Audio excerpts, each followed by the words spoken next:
মোটা মনে করেন যাইয়ে এই জায়গা দিল কাপড় এই জায়গায়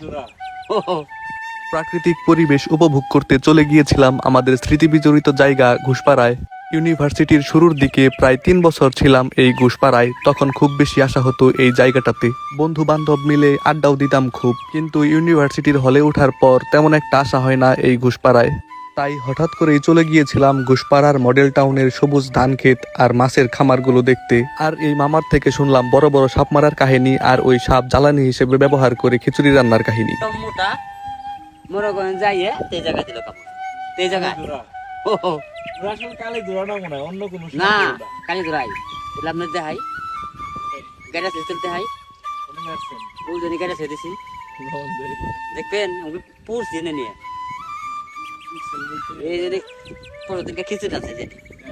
খিচুড়ি আছে গরম তো আসা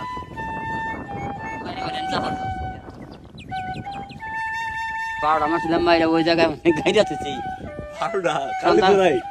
সন্ধ্যাবেলা ওই জায়গায় থুইছি সকালবেলা যখন মারি দিন বেলসা টেলসা কিছু নাই সকালে গেছে যে হিয়ালে টাইনা সিরিয়াল আছে এত জানি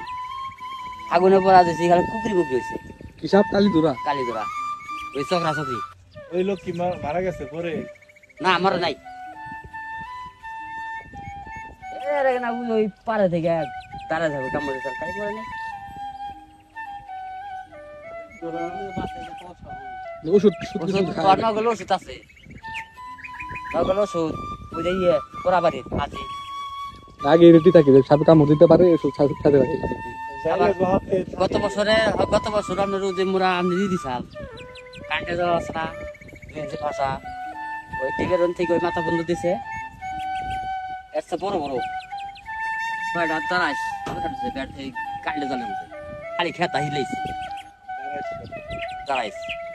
আমি দৌড়ে থেকে দৌড়ে গেছিলাম কত সাপ তো ওরা বুক কাপ তো বেশি বড় না ইয়ে থ্রুক বুকরা সাপ তো ফেনা তুলে হ্যাঁ ওগুলো বড় না